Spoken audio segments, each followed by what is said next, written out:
Hello, welcome to our educational horizon. Today we have Dr. Joy Davis, and she is going to talk about cultural diversity and gifted education. Dr. Joy has worked in the field of gifted education for more than 40 years. Her range of experience includes teaching at the elementary and middle school levels, as well as the college level. Most recent, she served as adjunct professor in Johns Hopkins University School of Education Gifted Education Program, also as adjunct professor Bridge Graduate School for Cognitive Diversity in Education. Dr. Joy received her doctorate in educational policy, planning leadership, and a master's degree in gifted education from the University of College William and Mary, both with a focus on gifted education. Dr. Joy appointment to the Board of Trustees, the Robert School, Bloomington Hills, Birmingham, and also she works in Duke University Talent Identification Program, Advocacy Council, Universal Brass Advocacy Community, Jevons Grant Program awarded to the Minnesota Department of Education. Okay, Dr. Joy has written many books in gifted education, such as Cultural Responsive Teaching in Gifted Education, Building Cultural Competence and Service Diverse Student Populations. Her newest book is Empowering Underserved Gifted Learners, Perspective from the Field. It was published in 2021.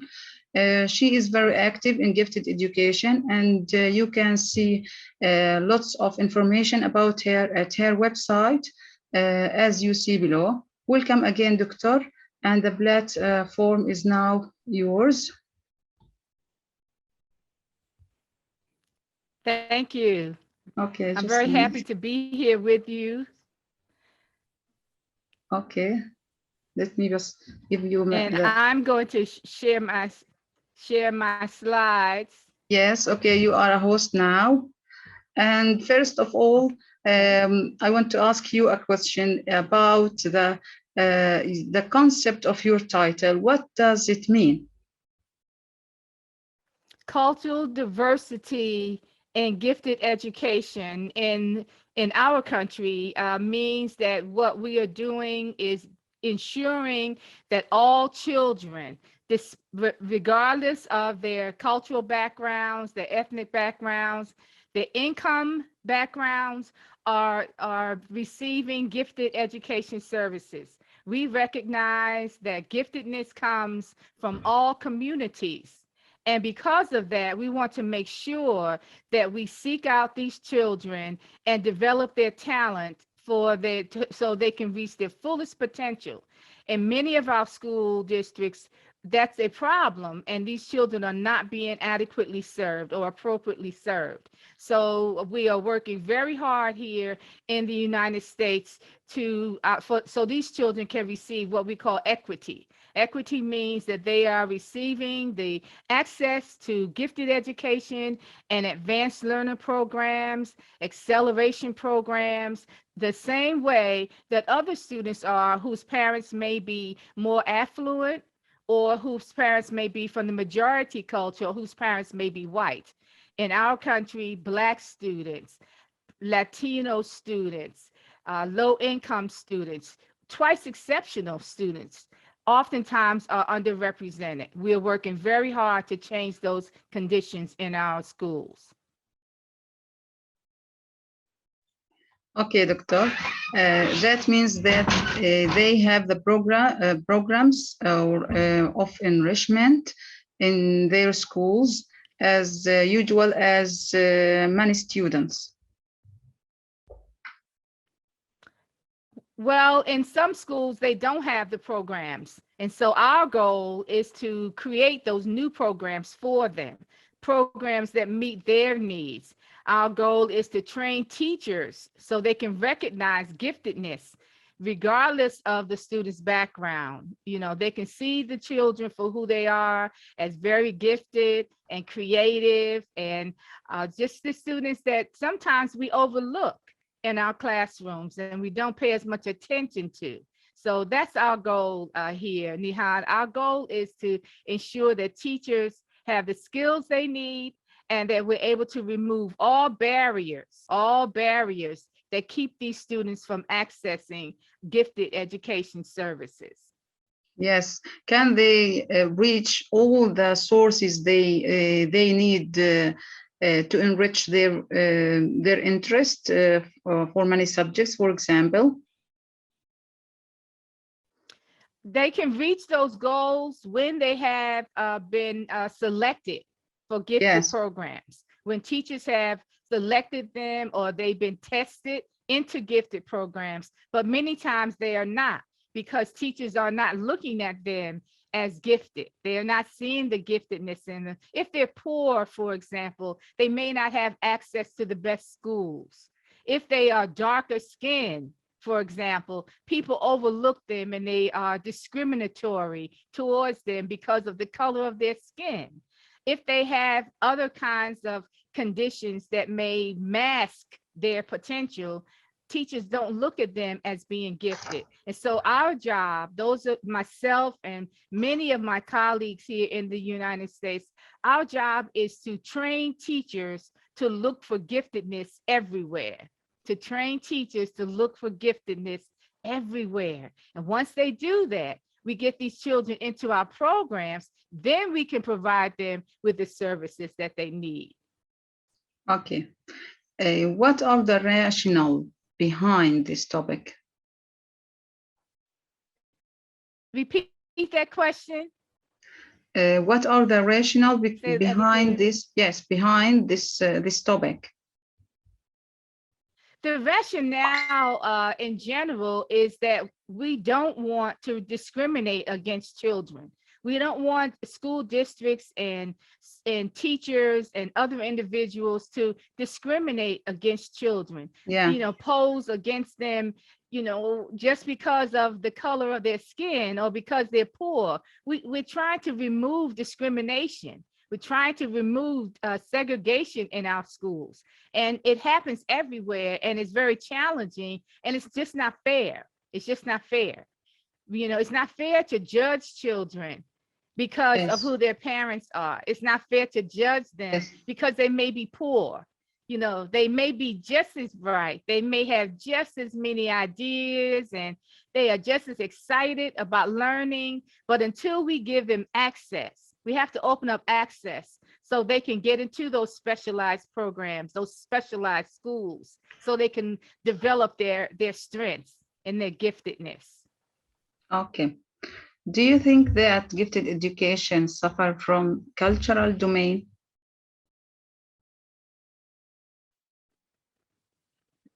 Cultural, say that word again. Do you think Say that that gifted? again. Repeat. Yes. Do you hear me now? Okay. Let's Do say you it think? again. Yes. Do you think that gifted education suffers from cultural domain? It does suffer. It does suffer because we are discriminatory in this culture. I just have to say that we're very discriminatory. We are very racist.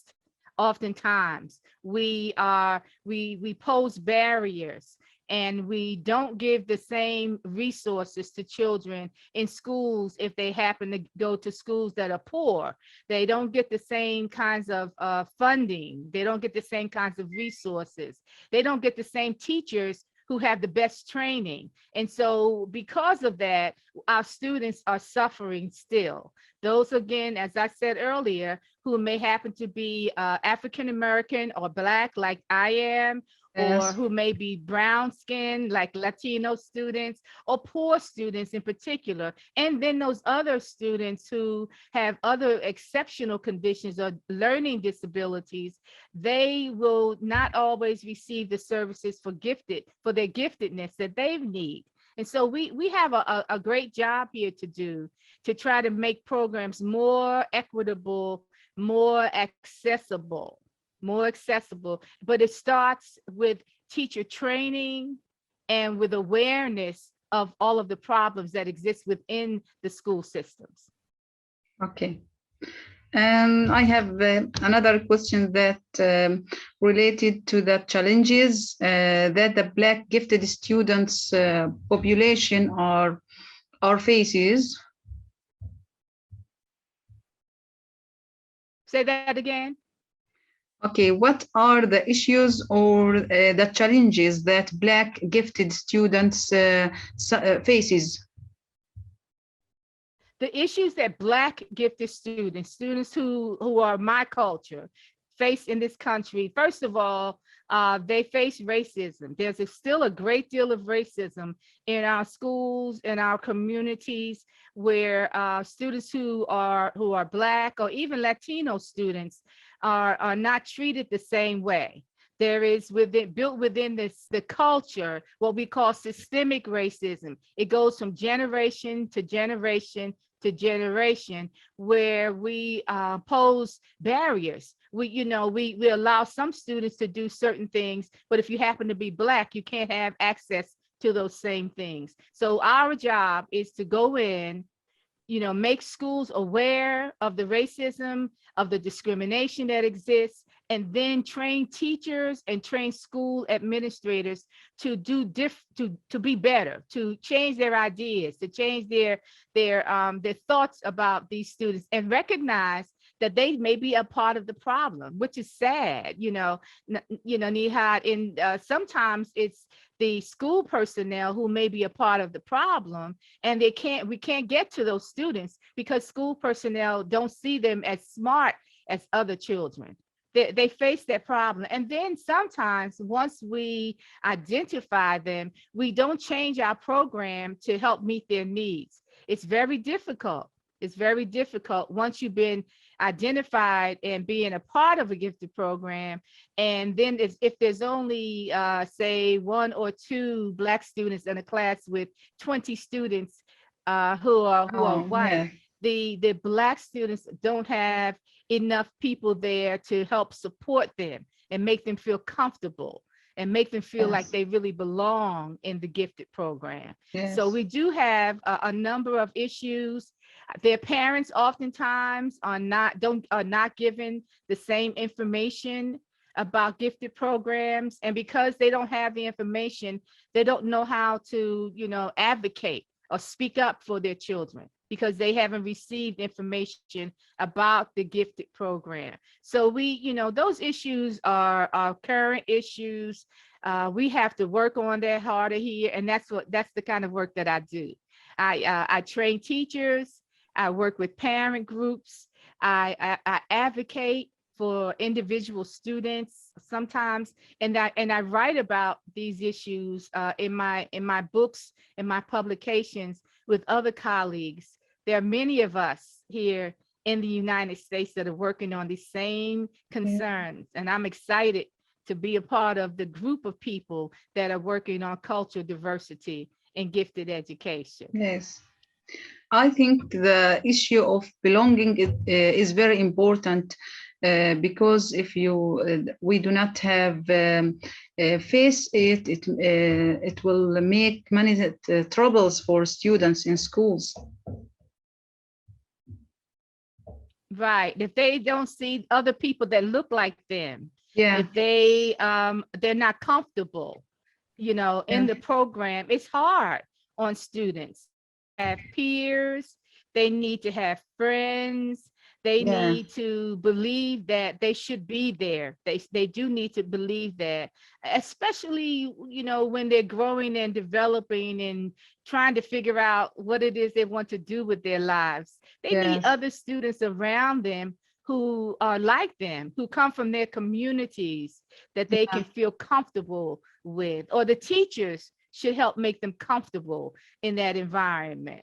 I often say that we need teachers who can be trusted. We need teachers who can Yes. be trusted with the gifts of these students. The That's very students need to important. feel Yeah. like they can trust their teacher and go to the teacher and tell them about their visions, their ideas, their dreams, what it Yeah. is they want to do. Because they're poor doesn't mean they can't one day be an astronaut. Because they're Yes. poor, they can't be a doctor. Sure, they can.